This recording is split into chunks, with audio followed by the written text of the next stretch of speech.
Hello and welcome to the Fantasy Live Show, Week 16 game-by-game preview edition. I'm your host, Ian Hartitz. It is a great day to be great. It's a great day to get those fantasy lineups and get those minds right ahead of a semifinals matchup that, of course, we need to win. So must-win game. Kendall can't hold anything back now. How we doing, K-Dog?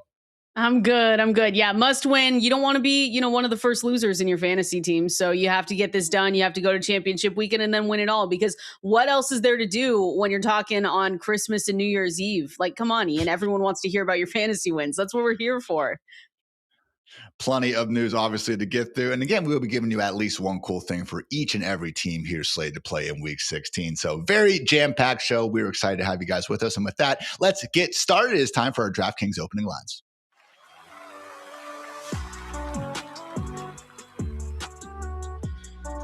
Quite a bit of quarterback news on this lovely Wednesday. First of all, Ravens quarterback Lamar Jackson, of course, not practicing on Wednesday. This time, though, it is because of an illness. Again, one of the biggest battles of the 21st century continues to be Lamar Jackson's immune system against the yearly flu. So get better, Lamar. Hopefully, again, he will be just fine for Sunday. I'm not overly worried at the moment. Also note that for the Raiders, Pete Carroll did say there's, quote, a good chance Geno Smith will return to the starting lineup. Not exactly making me feel any better about Brock Bowers or Ashton Genty, but I guess it is better than Kenny Pickett at the end of the day, as low as that bar is. Kind of the really big news, though, is the fact that Tua Tagovailoa has been benched for Quinn Ewers, and we're even getting a situation where Zach Wilson is now the backup. Tua is going to be there for emergency purposes only. So pretty wild move. We were actually talking before the show. It's not like the Dolphins have a realistic path to get out of this contract until 2027, guys. If they decide to do a post-June cut on Tua Tagovailoa in this offseason, we're talking about them losing, man. It's ridiculous, Kendall. It's like $90 million that there's going to have in dead money sitting there. It doesn't seem realistic until 2027. So I guess we'll see what Quinn Ewers had. It's not good for everyone, but just very, very confusing in my mind what's going on with Tua right now. Yeah, because they were talking about doing this like yesterday, right? It was like, oh, everything's on the table for a quarterback move. And I was like, oh, okay, sure. Like everyone, at some point you all start to say that, right? They have nothing to play for. They were officially eliminated out of potential playoff contention, all of that stuff after that Monday night game. And then all of a sudden today they're like, oh no, we're actually going to do this. So I was surprised by it as well. I mean, Tua Tagovailoa hasn't been amazing this season. Like we know, I think he's leading the NFL in interceptions and everything else that came down with it. But yeah, Quinn Ewers, I mean, where are we at 30 set QB 32? Like you're not running the waiver wire. At least he's going up against the Bengals, right? At least it's not throwing him against the Seattle Seahawks, against the Houston Texans, whatever it may be. So like maybe there's a little bit of a glimmer of hope for Darren Waller and Jalen Waddle. You're starting Devon Achane no matter what, but that's pretty much it. Like you're not running to go get him. He's probably one of our last quarterbacks in the rankings. 100% with you there. So honestly, it could just be a situation where we see the Dolphins have to almost pull a Jared Goff back in like 2021, where the Rams went ahead and almost traded that contract and gave up draft picks, obviously as part of that Stafford trade. So we'll see what goes on there. Otherwise, for the Jets, we will once again see Tom Brady cook under center. Not going to get Tyrod Taylor or Justin Fields back this week. Over in the running back streets, Saquon Barkley did not practice on Tuesday. However, he was back on the practice field on Wednesday, dealing with the stinger injury. So good news there. Tank Bigsby will be the backup, God forbid Saquon continues to be banged up. Josh Jacobs not practicing. Again, we are expecting him to play through the pain, though. RJ Harvey is, quote, good per Sean Payton. He is not concerned with that rib injury. Then we also have Devin Neal already rolled out with the hamstring injury. Alvin Kamara not practicing. Seems like Kendall is going to be kind of a gross split between Audric Estime and Evan Hall. I've gone back and forth on who to exactly prefer here. I know Dwayne, the utilization report, was pointing out Evan Hall. I think it's going to be pretty gross, and I don't think either running back should exactly be relied on, despite the winnable matchup against the Jets. Yeah, I'm going to be talking about them in a little bit when we start breaking down these games. I think Audric Estime you have to be in such a desperate spot to have to go that far down the rankings and say, okay, I'm going to start him. And then you just have to hope, right, Ian, that he just finds the end zone, just falls into the end zone one way or another. So yeah, not necessarily recommending it. I know some people are in some difficult spots where they've just really been limping along in the fantasy playoffs, but it's pretty desperate to have to go. But Audric Estime there's no one else there, so someone has to do it, right? You would like to think so. Over in the wide receiver streets, looking good. Christian Watson has this chest and shoulder injury, but he was limited and actually said he does think it'll be all right for the game. Also, Rashad Bateman practicing in full. Note that Drake London is practicing in limited fashion, still day-to-day, whatever that means. He's been day-to-day for the last month now, so wouldn't exactly assume he's going to be back, but it is good news he returned to the practice field. Also have Marvin Harrison Jr. back in practice, much to the chagrin of every Michael Wilson manager out there. We'll see if he is going to be able to suit up. He was limited, though, with that heel injury. T. Higgins continuing to practice. We'll see again if he manages to clear the protocol. He was limited last week as well and did not play. Also, know Dontavian Wicks is limited with an ankle injury. Guys not practicing. Rashee Rice, unfortunately, is in the concussion protocol at this point. Got banged up on Sunday. Was surprised that we didn't actually see him checked out during that game when it happened. Apparently reported the symptoms on Monday. Also know Tedro McMillan not practicing with foot and ankle injuries. He is considered day-to-day. Would be a nice upgrade there for Jalen Coker and to a lesser extent Xavier Legette. God forbid he can't play. Roma Dunze, Luther Burden not practicing, and Devon Vele has already been ruled out with an arm injury. And then Kate Otten limited, David Njoku not practicing, and Mason Taylor ruled out for the Jets. So again, a lot of injuries going on. I already saw our own Peter Overzet say this week 16 has a very week 18 feel to it, and I can relate to that. But with all that said, Kendall, let's get into the show. This has been our DraftKings opening lines.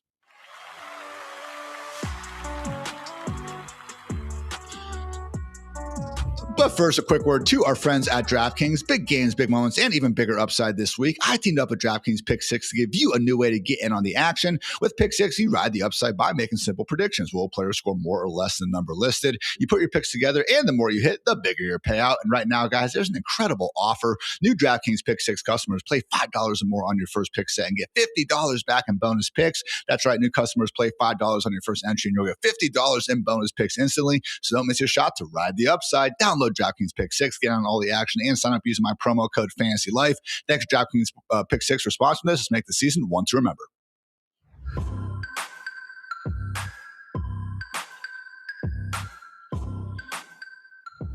Breaking down every Week 16 matchup here on the Fantasy Life Show, starting off with Thursday Night Football. We got the Seattle Fighting Kendall Valenzuelas, a.k.a. the Seahawks, hosting the Los Angeles Rams. LA 1-point road faves, game total out 44. This is the one kind of weather game, guys. Keep an eye on the forecast as we get into Thursday. It sounds like there actually could be some winds and potential for scattered showers. So, look, JSN, Puka Nacua, even like Colby Parkinson, I'm not overly worried there. But if you are in kind of this closer, Rashid Shaheed, wide receiver 4, flex decision, maybe a good idea to go with someone not playing in this game. But the one guy I did want to focus on here from the Rams side of the football is Blake Corum, because this guy really has been fantastic all season long, guys. We're talking about 5.5 yards per carry. That's the second best mark among all running backs with at least 100 carries. He's actually first in explosive play rate. And if you just look at success rate, which is basically like keeping your offense on track, did you convert a first down on 3rd and 2, things like that. The top 2 running backs in the NFL are, in fact, Kyron Williams and Blake Corum. So really has had a fantastic year. And accordingly, he actually is the RB32 in our consensus rank. So right now we are saying that you should be playing Blake Corum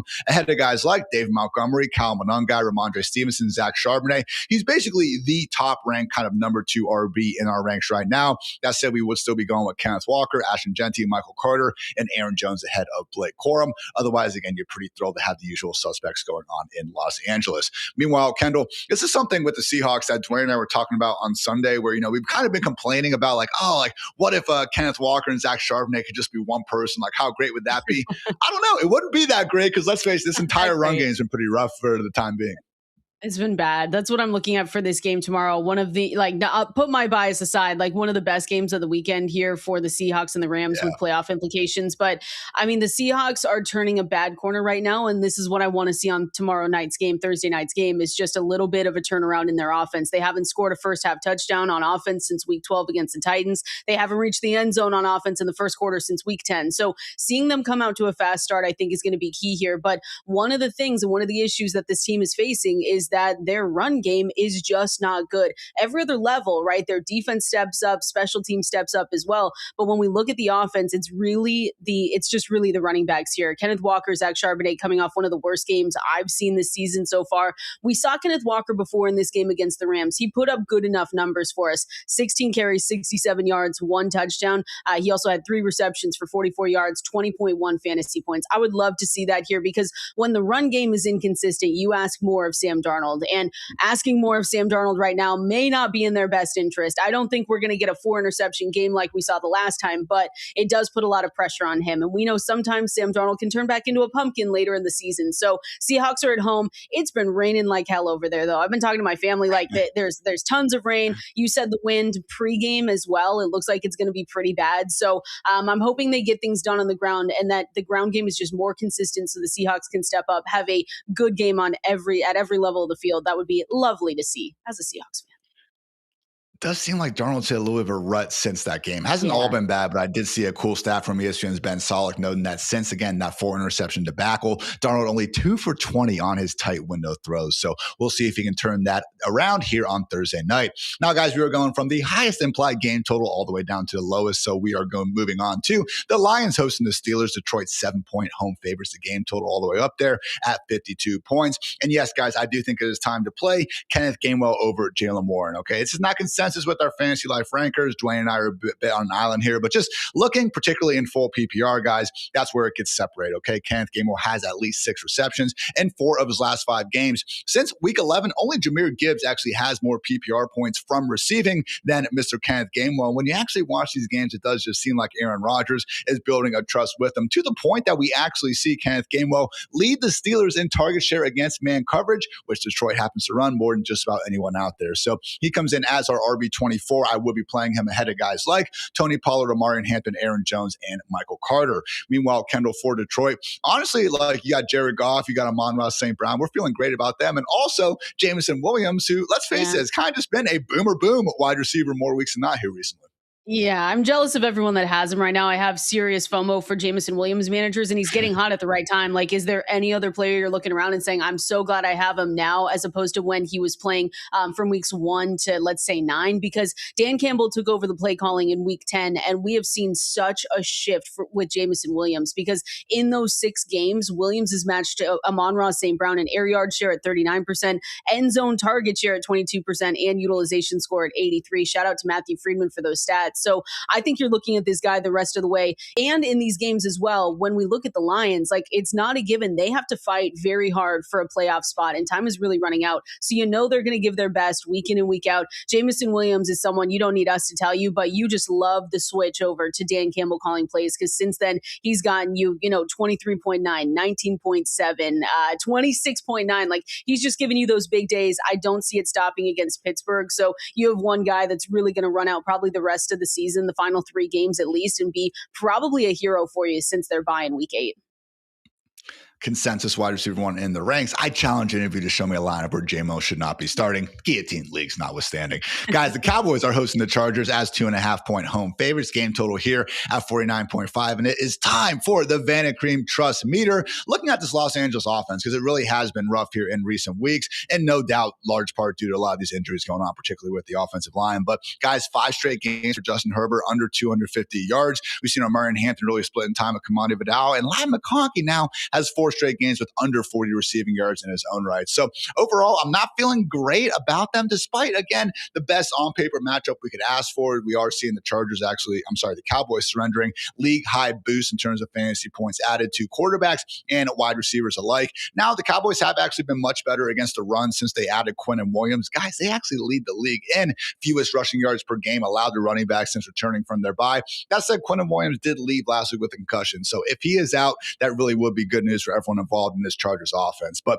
for right now, Justin Herbert coming in as our QB 17, Amarian Hampton RB 24, Ladd McConkey wide receiver 22, so we're still kind of trusting him there. But Keenan Allen just wide receiver 39, Aronde Gasson tight end 15. So it would help, again, the projections for these pass catchers if Quentin Johnston is again sidelined with that groin injury. So keep an eye out on that. But for right now, Ladd McConkey would probably be the only one who I would give a trust rating over 5 or 6 here for our friends over at Vanacream. So speaking of Vanacream, again, they do give guys no nonsense fragrance-free care designed for sensitive skin, because even guys need a little help with that.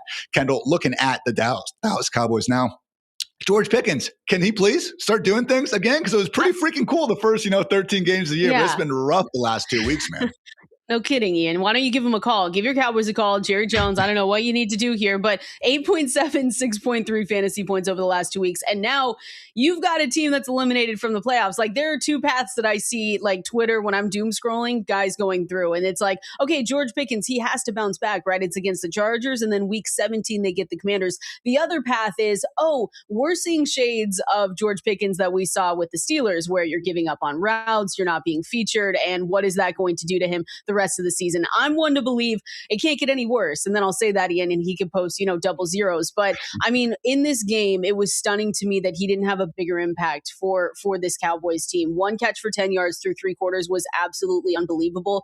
Again, I'm standing firm on it can't get any worse. So we've seen Pickens overcome tough matchups before. That's what he's going to face in this game against the Chargers. So they've allowed the fewest fantasy points per game to wide receivers. He's frustrated. I hope that we're not going to see, like I said, the Pickens of old. I hope that, he's just gone to a different team. He's got a different landscape around him. He's a different player than that. So I'm hoping he does get a bounce back here against the Chargers and gets you more than 10 fantasy points in the semis. Still number 3 in the NFL in total receiving yards despite this slow stretch. But yeah, it would be cool if he started playing like that guy here once again. Moving on, guys, we do have the Ravens hosting the Patriots. Baltimore 3-point home favorites, game total here up there at 48. And unfortunately, though, I don't really think there's any Patriots we can overly trust other than Drake May and Travion Henderson, who should be in fantasy lineups of all shapes and sizes. And that does include Stephon Diggs. And I don't quite get why, guys, because he had the awesome game against the Jets 4 weeks ago. Okay. And that also was a situation where he cleared 100 yards and had an 89% route rate. Since then, though, 56% route rate, 61%, and then 57%. We're talking about 26 or fewer yards in all 3 games. They are actively playing Kayshon Boutte and Mac Hollins ahead of Stephon Diggs right now. So can't be trusting those guys because, again, they're only getting a couple downfield kind of boomer bust targets anyway. So just unfortunately in a situation where we can't trust the wide receivers. Hunter Henry has been far more bust than boom other than when he's playing the Bengals in recent weeks. And then Ramondre Stevenson, okay, maybe he does find a way to fall into the end zone once or twice, but this Ravens defense, to their credit, number 1 in the NFL in EPA allowed per rush since returning from their bye. So Drake May, Travion Henderson feel good there. Unfortunately, not so much anywhere else. Meanwhile, Kendall, again, we do have Lamar Jackson dealing with that illness, but hopefully he's good to go for Sunday night, and hopefully he is ready to get Zay Flowers another touchdown. Yeah, why not? Because why not have 3 on the season? People forget that we hadn't seen him score a touchdown since week 1. There was a hilarious TikTok where someone was like, where is Zay Flowers? I never see him in the end zone. And it's like, yeah, neither do we. We never see him in there. But we did get him in there against Cincinnati. So three receptions, 68 yards in that one, 15 fantasy points. I mean, over the last 2 weeks, he's gotten you 15.8, 20.6. So I think he's not necessarily the sexiest play, right? I think I have him ranked wide receiver. It's not very high. Let's just say that. I think I have him at wide receiver 18 this week. And again, not the most fun offense that we've been starting, but you can hope that in this matchup and in this game that you look at them going up against the Patriots and you say to yourself, okay, well, at least when you look at some of these stats here, they're number 32 in defensive pass DVOA against number 1 wide receivers, according to Matthew Friedman here. So 11 games with Lamar Jackson, 814 yards, 76 targets, 8 carries, and last week finally scored a touchdown. I'll write him down, maybe not a touchdown, but I think 15 fantasy points sounds pretty good in this one. And you said it's still wide receiver 18. Guys, Zay Flowers inexplicably is number 3 in the AFC receiving yards. So it's been annoying with the touchdowns. We've had some annoying drops and OPIs that got rid of other scores out there. But, very, very close to having a better season. Maybe he can start coming through here in the last few weeks. So plenty more games on the way, everyone. But now it's time for our last Kuso cuts. No bad beats, no bad meats.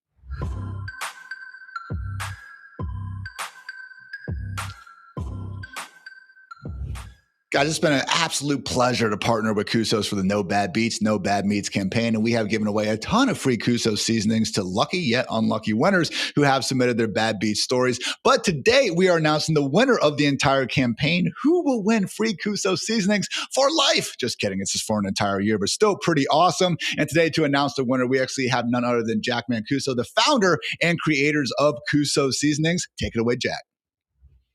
Congratulations, Justin, on winning Kuso's Bad Beats. Not really congratulations because you lost in a horrible way, but at least you get free seasonings for a year.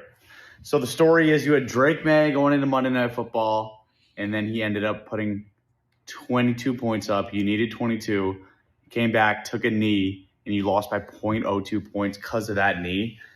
Unbelievable. I mean, that's really a devastating loss. If you had a different AFC East quarterback, from Buffalo, you would have had 40-plus points, I'm just saying, and you would have won. But either way, congratulations. You went free seasoning for a year. I appreciate you.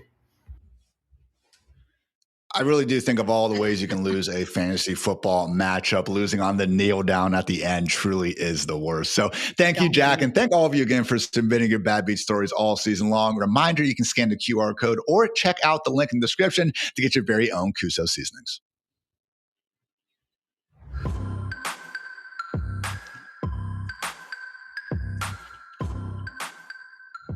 Moving along and breaking down some more Week 16 matchups. We got the Dolphins hosting the Bengals. Cincy 4.5-point faves, probably even higher now that Tua has again been benched. Game total out 47.5. But looking at the Cincy side of things first, look, Chase Brown, Jamar Chase, even Joe Burrow, who honestly hasn't been that great this year, only one game over 6 yards per attempt. We're still going to be starting them in fantasy lineups of most shapes and sizes. I did want to give us a shout out though to Mike Gesicki. We actually did see a big time usage shift for him last week. Again, dependent on T. Higgins missing time, but if not, guys, we are looking at Gesicki honestly being the starting big slot for Cincinnati at this point. 75% route rate in Week 15. The 2 previous weeks, he couldn't even get up there to 50%. Mike Gesicki, as much as he is still called a tight end, guys, has not played a single snap in line since Week 13. So they really are just using him as a wide receiver right now. And he's set up well enough against this, again, Dolphins defense that isn't exactly blowing any of us away. So not saying you need to be jamming Gesicki in the lineups, but if you are missing out on the Colby Parkinson or the Darren Waller sweepstakes,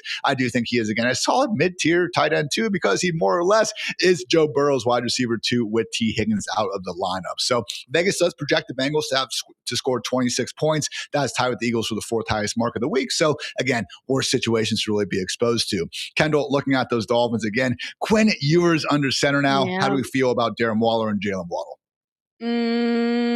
We feel okay, right? Like, at least it's the Bengals defense. So at least when we look at Darren Waller, we can still say that the Bengals defense is really bad. Like, I'm glad he's going out there for his first official start. And it's not, like I said, against the Houston Texans, the Seattle Seahawks. We haven't seen him. He's appeared in one game this season. And he took over in a Week 7 blowout loss to the Cleveland Browns. So he completed 5 of 8 passes, 53 yards. No, we know nothing right now about what he's going to look like in the NFL. But again, the Bengals give up the most fantasy points to tight ends. So you know that a security blanket for him could be Darren Waller. I will say, Ian, I did downgrade him a little bit. I think I had him inside the top 10. I've got him as tight end 12, just out of extra precaution, just being a little bit cautious. Because again, a rookie quarterback coming in, usually it's not very favorable at this time of year to be doing all that stuff. And there could be good answers here for him. Again, it's just the Bengals, but I did have him brought down to tight end 12. I still think that's very streamable range, especially if you picked him up. You probably picked him up because you didn't have better options. So, of course, if you've got someone like Colby Parkinson or Travis Kelce, some of these other guys, you're going to play him ahead of him. I think I've got Ferguson ahead of him as well this week, but that's probably where I draw the line. So if you're ready to roll the dice and you think that at least he can be a security blanket, just get those dump offs from Quinn Ewers and go against one of the worst defenses or the worst defense in the NFL, then I would definitely start him this week. I also moved him down to tight end 12. Great minds, as they say, K-Dog. So I am with you there.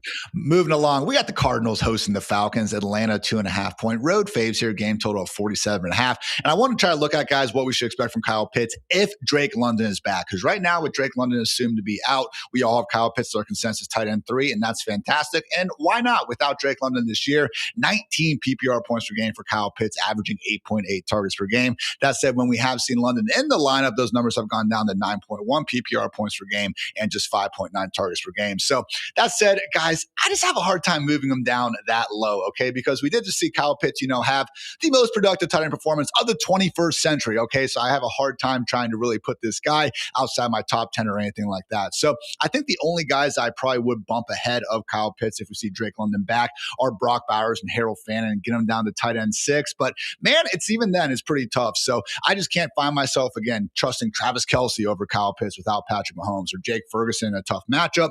Colby Parkinson, Darren Waller, that's not for me. So again, certainly more risk here with Kyle Pitts if we do in fact see Drake London back. And for, Kyle Pitts managers, I'm sure you're hoping Drake London takes an extra week to get that knee right. So keep an eye on it. But yeah, it would be a little bit more of a slight downgrade, I think, than maybe we would have thought a few weeks ago. Meanwhile, Kendall, looking at the Arizona Cardinals, maybe an unlikely waiver wire hero emerging in week 16. Talk about Michael Carter and the expectations you have here on Sunday.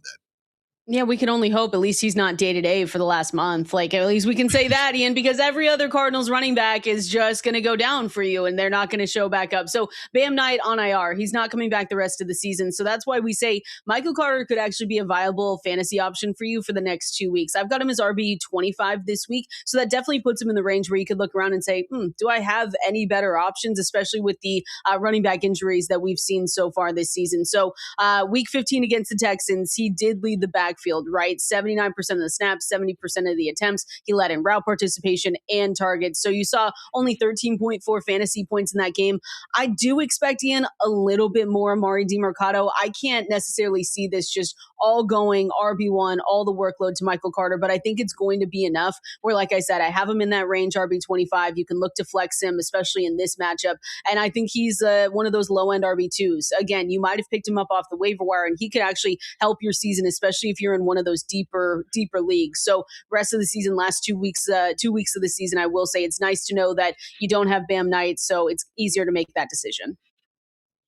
Be very interested to see again if we can see DiMercato get back to a full practice, maybe not have a questionable tag. Because I do think that split could even out a little bit if that's the case. But hey, if he is still banged up, I'm with you. Wheels up there for Michael Carter.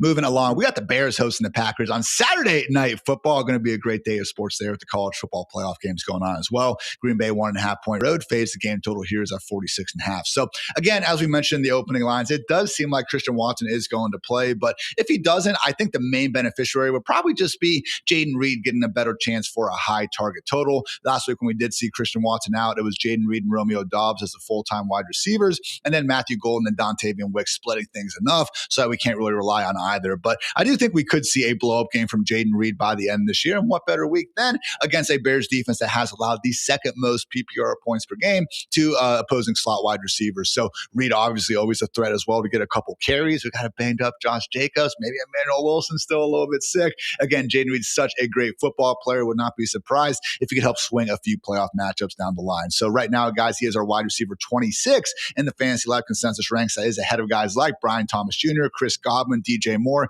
still behind the Jacoby Myers, Lab McConkeys of the world. But hey, if you did manage to pick up Jaden Reed while he was banged up, I do think you're looking at a boom or bust wide receiver 3 who probably is due for a boom. Meanwhile, Kendall, looking at the Bears mentioned before, no Luther Burden, no Ruma Dunze for at least the first 2 days of practice. Maybe the stars are aligning for one DJ Moore.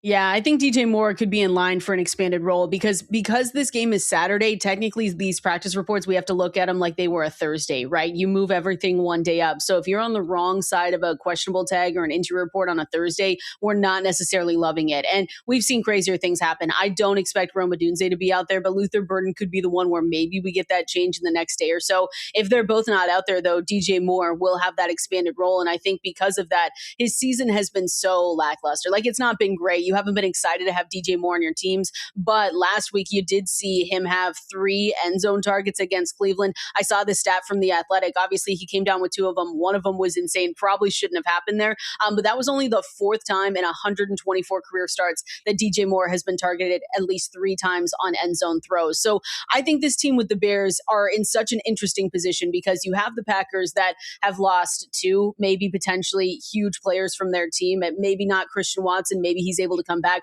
But Micah Parsons, takes the air out of a room, right? You just say, man, what are we going to do here? Yeah. So I think when Caleb Williams and DJ Moore are on the same page, special plays happen. And so it feels, and we saw that last week. So if they can continue that, and if they can continue that chemistry with these other 2 receivers down, they might have to. But I think special things happen when they are on the same page like we saw. So I think there's a chance here with Green Bay ranked 27th in fantasy points per game allowed on end zone targets week 12 to 15, that maybe this happens again. Maybe it's not going to be 2 amazing catches like we saw from DJ Moore in the end zone, but I do think he has the potential to have a really big boom game if he's the only one out there. Could really be, the first, I don't want to say first, they had a nice win over the Eagles, but it would be a defining win there for, the Ben Johnson, Caleb Williams partnership. Because if I know one thing about the Chicago Bears fans, there's one team they hate more than any others. And that, of course, is the Green Bay Packers. Moving on, guys, we got the Phillip Rivers-led Colts hosting the 49ers on Monday Night Football. San Fran 6-point faves, game total out 46.5. It does sound like Ricky Pearsall is going to be out. So I wanted to try to see where are we going to be ranking Juwan Jennings and Brock Purdy accordingly. And the answer is quite high, actually. So with Juwan Jennings. He actually is our consensus wide receiver 15 right now. And why not? Since week 9, he actually is the wide receiver 20 in PPR points per game, right next to Jamar freaking Chase, guys, and also ahead of the Chris Olaves, Cortland Suttons, Tedero McMillans of the world. So obviously always, a particular threat in the red zone area. He is ranked ahead of guys like Zay Flowers, Terry McLaurin, Cortland Sutton, again, Tedero McMillan right now. Brock Purdy is a little bit tougher for me. Not that I'm doubting the guy, but again, does have really good chemistry with Pearsall. That said, we still got Juwan Jennings, George Kittle, and Christian McCaffrey, so I don't think there's a lack of weapons to go around against a Colts defense that continues to be without arguably their 3 best players in DeForest Buckner, Sauce Gardner, and Charvarius Ward. So I think right now, if you want to rank them anywhere from QB5 to QB8, I can get behind it. The only guys I'm definitively starting ahead of Brock Purdy, Josh Allen, Jalen Hurts, Drake May, and Lamar Jackson. So between him, Joe Burrow, Jacoby Brissett, and Jared Goff, it's close. I tend to lean towards Jacoby, but God, Kendall, I have a playoff matchup where I got to decide between Brock Purdy and Jacoby Brissett, and it just has my mind in a pretzel. I can't even sleep at night. I'm just so stuck on this one decision. So we'll see what goes on there, but Purdy did look very, very healthy coming out of that bye, doing his thing, scrambling around again. So honestly, the more I talk myself into it, I do think I'm starting to lean a little bit towards Brock, probably as my QB5 this week. So feeling good in San Fran, not so much in Indy, Kendall. As great of a story as Phillip Rivers is, it's not exactly fantastic for his involved pass catchers in fantasy land. We can just say it, Ian. It was a great story. I know everyone picked it up, right? They're like 44 years old. 44 years old. He's a grandpa. Look at him coming back to the, no, come here. Phillip Rivers stinks. We can just say it. I'm sorry, Phillip Rivers. For fantasy football purposes, you stink. We have to downgrade everyone in this offense. Tyler Warren's my tight end 13. Tyler Warren was someone where we just said, yeah, it doesn't matter who they're playing. At least he's going to be out there because they spent the draft capital on him. Everything else, listen, I love the story with Phillip Rivers, but what we saw last week was not good. 70% of his passes traveled less than 10 yards. So you just have to downgrade everyone. I think everyone kind of knew that already by now. But this just isn't the place. Like if you picked up Alec Pierce in the middle of the year and you were flexing him, not to start him. Michael Pittman Jr., it's not great. The only person you can be happy about a little bit is Jonathan Taylor. And even then, Ian, I know Jonathan Taylor managers because I've been asking, I'm like, how are you feeling? And it's like, not great. Like this is the worst case scenario for all Colts fans and fantasy managers alike. So Phillip Rivers, they said he's going to be QB1 this week. I would imagine maybe the rest of the season here. And he threw for 120 yards at 4.4 yards per attempt in his first start in 5 years. I can't imagine that gets much better. It's an easier matchup, obviously, against this banged-up 49ers defense as opposed to Seahawks. But just, again, we already saw limitations. He only took 1 snap under center last week. I think they had 2 play-action dropbacks. It just seems like that playbook, really is about 50% of what it was before. So maybe he improves. It'd be fun if he did, but I'm with you guys. No level of trust here for these Colts pass catchers for the time being. Plenty more matchups to get to, though, guys. First, though, a quick word to our friends over at Mike's Hard Lemonade.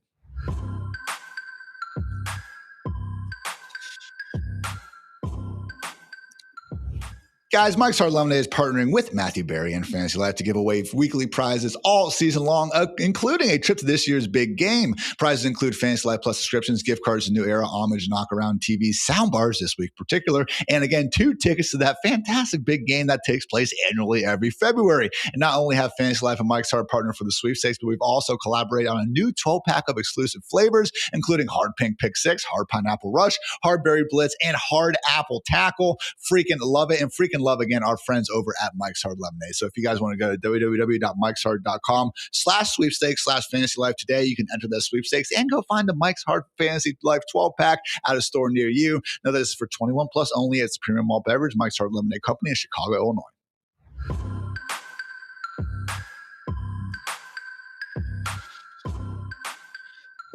Breaking down week 16 matchups, moving right along to an NFC South battle. We got the Carolina Panthers hosting the Tampa Bay Buccaneers. Baker Mayfield and company 3-point road favorites in this one. Game total resting at 45.5. So Mike Evans, consensus wide receiver 10. You were starting him. Feeling great about Bucky Irving. Even feeling better about Baker Mayfield, who finally got that yards per attempt out of the gutter again with all of his wide receivers back and healthy. Not feeling as great, though, about Chris Godwin and Emeka Egbuka, guys. Not that you can't start them, but right now, Godwin coming in as our wide receiver receiver 29, and Buka coming in as our wide receiver 31 in those consensus ranks. We're looking at them ahead of guys like Troy Franklin, A.D. Mitchell, Stephon Diggs, and Jordan Addison. However, we are recommending you guys to start the likes of Brian Thomas Jr., Jaden Reed, and Jacoby Myers ahead of these complimentary Buccaneers wide receivers. So, hey, maybe we see Baker really get back to grooving. The last time he faced his Panthers defense was in week 17 last year, threw for 359 yards and 5 touchdowns. So, again, not saying these guys are in the complete gutter, just more so mid-tier wide receiver threes when we do have the true alpha Mike Evans back in the picture.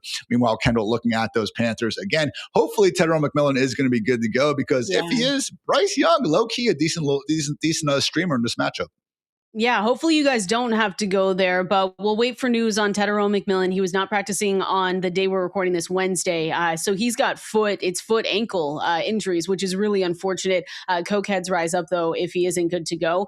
So you're hoping that he's good to go, but I am looking at Bryce Young as someone, if you really need a streamer, looking at if you were a Patrick Mahomes manager and he went down for you, because when you look at this matchup against Tampa Bay, over the last 5 weeks, they've allowed the most fantasy points to opposing quarterbacks. So this has potential for the Panthers because of their last 3 regular season games. Those are must wins, because no one wants to win this division apparently, and they want to do that to make a postseason push, which is kind of crazy to think about, Ian, with the Carolina Panthers. But here we are in the year 2025. So I will say, Bryce Young, it might be a plug your nose, don't look, go for a nice lunch, maybe go get some breakfast. I don't know what you need to do to not be watching Bryce Young, but in this matchup against this Tampa Bay Buccaneers defense, they're very beatable. He is someone that you can stream if you absolutely need to.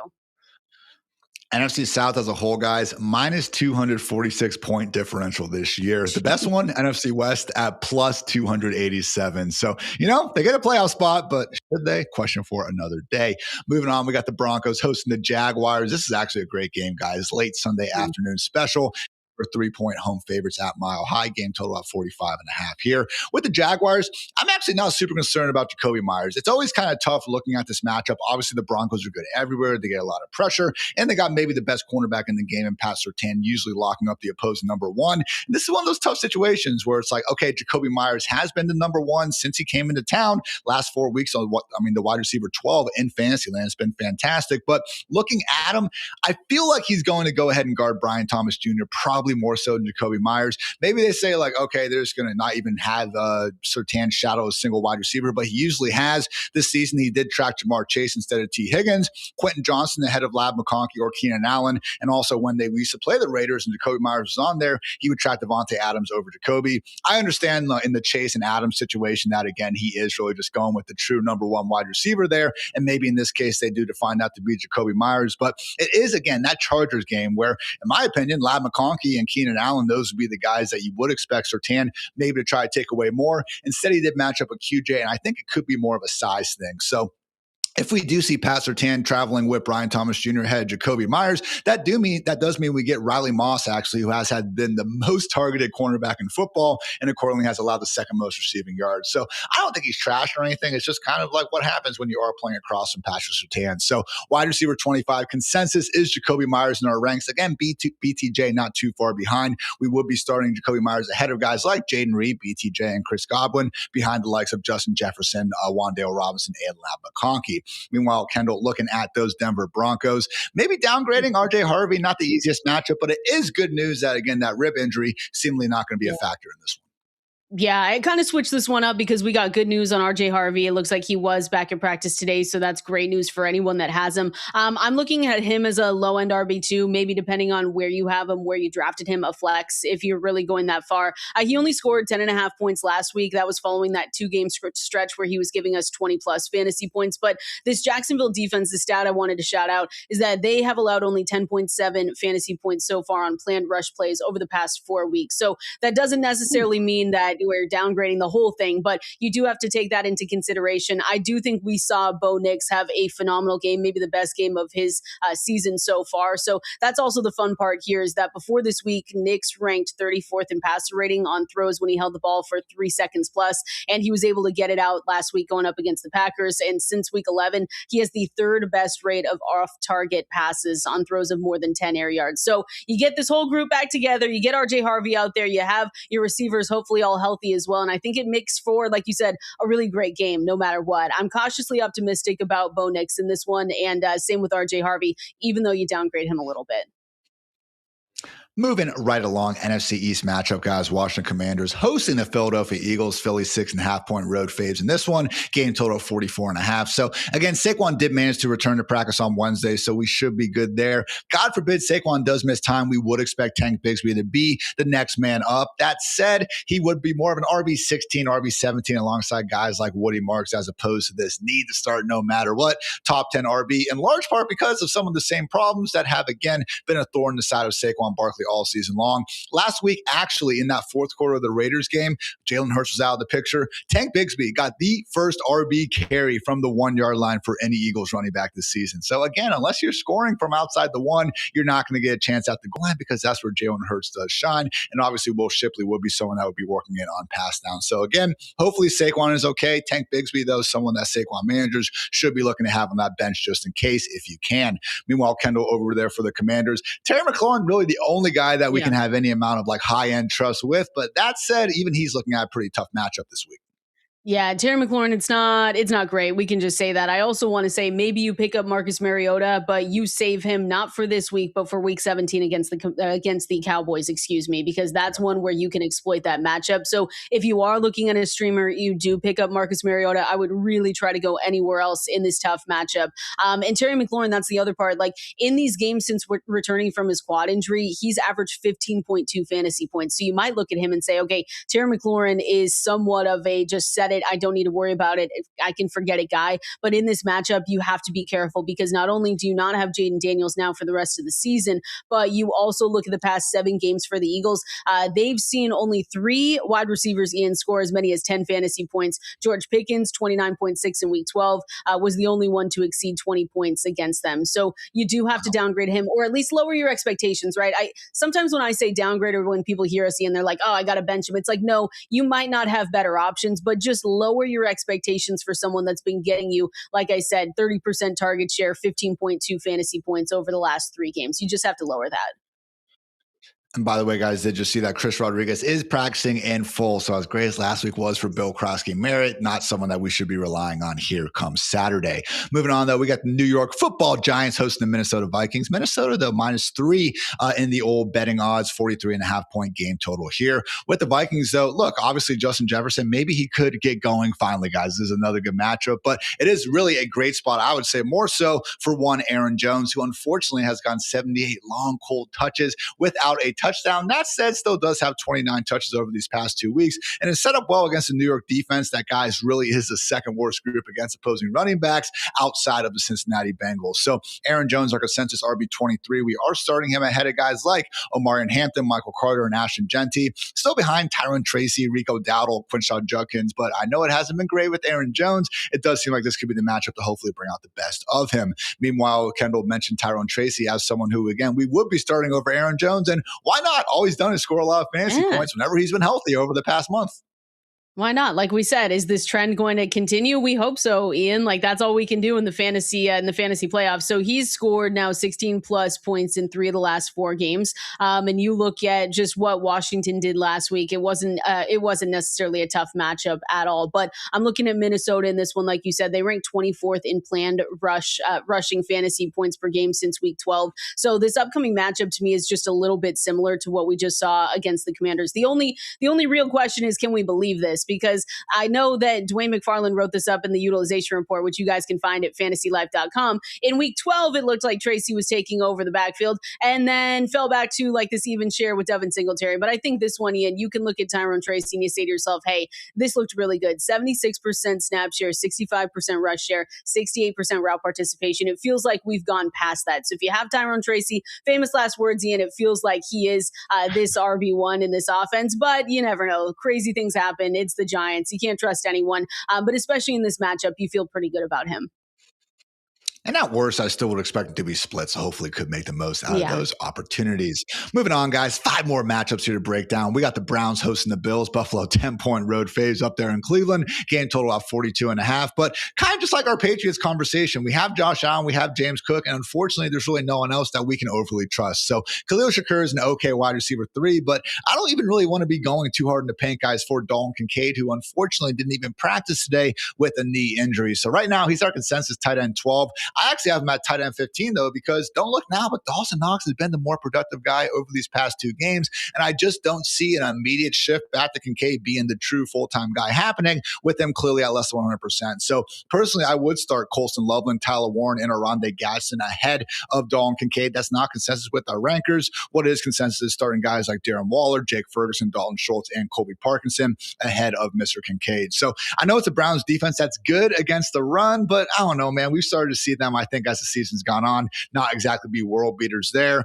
We've seen the Ravens, Titans, and Bears actually go for 184, and 142 yards against them. So James Cook and Josh Allen obviously spearheading one of the best rushing attacks in football. I do think Buffalo can have their way on the ground, and accordingly, not even need to worry about throwing the ball all that much.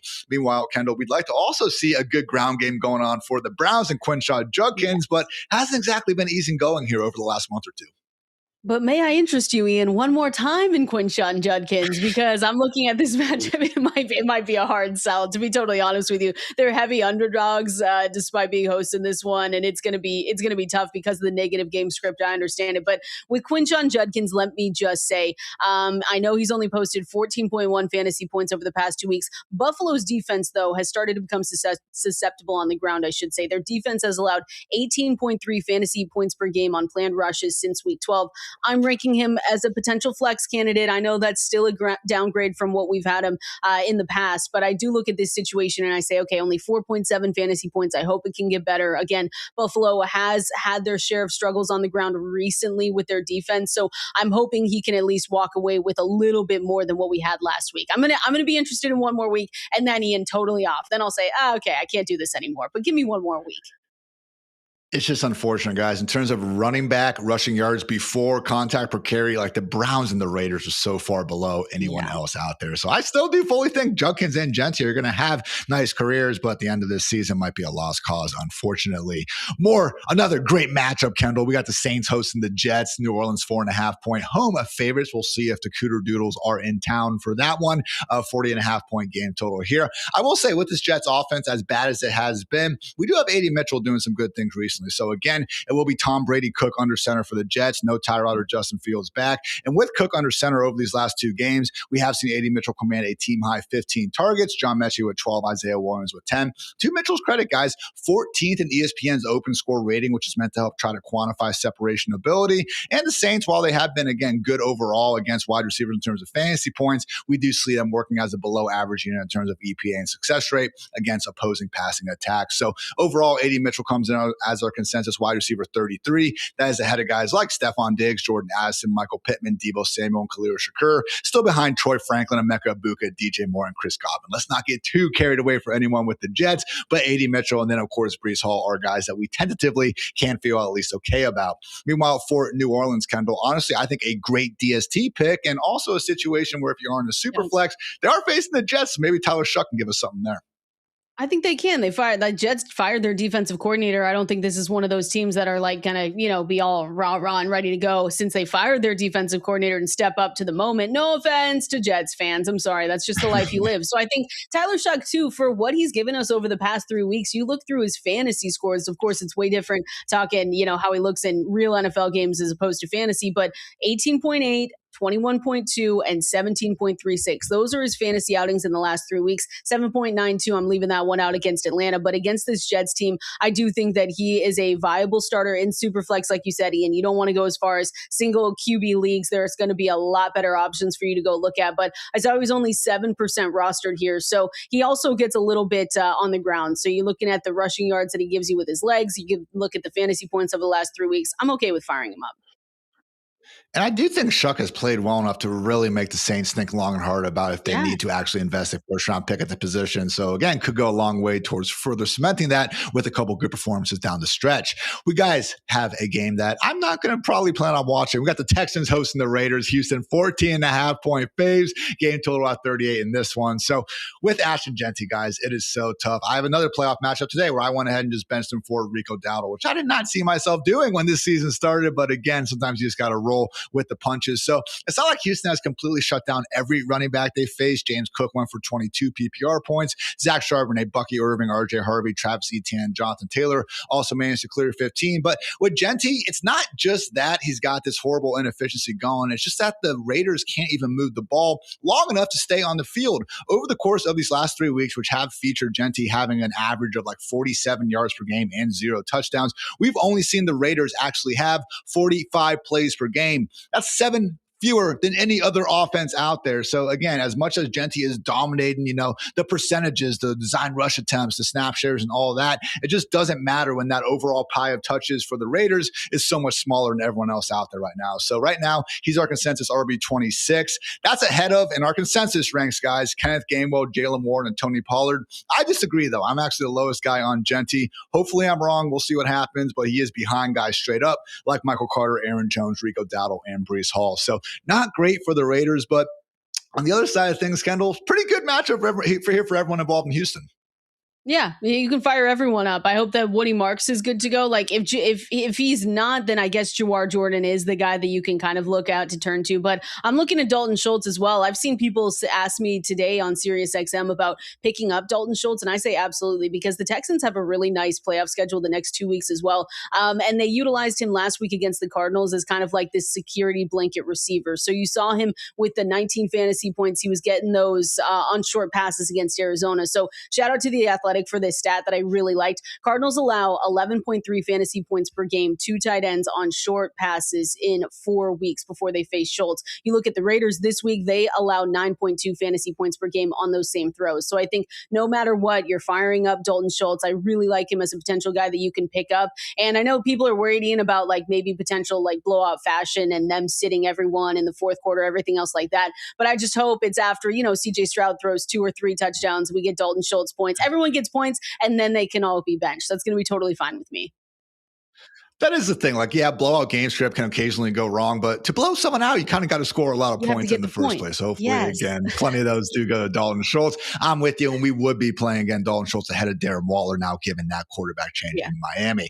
As always, we saved the worst for last here. We got the Titans hosting the Chiefs. Kansas City, even with Gardner Minshew under center, 3.5-point favorites. The game total here is at 37.5. So we'll see what happens with Rashee Rice. Again, did not practice on Wednesday, right now in the concussion protocol. That is not ideal. And honestly, I would say he's on the wrong side of questionable. But how excited can we really get about Xavier Worthy anyway, guys? Because ever since he came back, had that great first game against the Baltimore Ravens, but he hasn't cleared even 61 receiving yards in a game since. So obviously, without Rashee Rice in the picture, we could hopefully expect, some of the more lower ADOT stuff that really had him going at the end of last season when Rice was out of the picture. But even then, without Patrick Mahomes, I really do worry about really anyone in this Kansas City offense going. So if Rashee Rice was out, I think I would rank him right around wide receiver 27. I think it'd be a close call with guys like Jacoby Myers, Jaden Reed, and Brian Thomas Jr. I would play Xavier Worthy ahead of guys like Chris Godwin, DJ Moore, Emeka Ibuka, and Troy Franklin.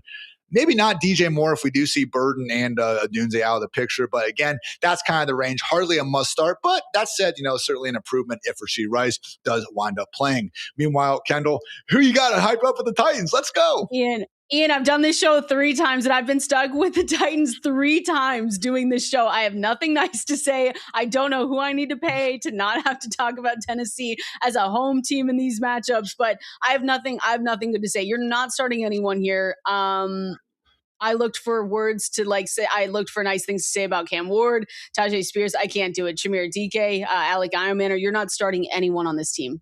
That's it. That's my analysis. God, I mean, Tony Pollard's kind of been getting going, but then the Chiefs have been really good against opposing rushing attacks. So would you play, though, Kendall, Tony Pollard over Ashton Jeanty? I think I would. What? This week? Yeah. You would?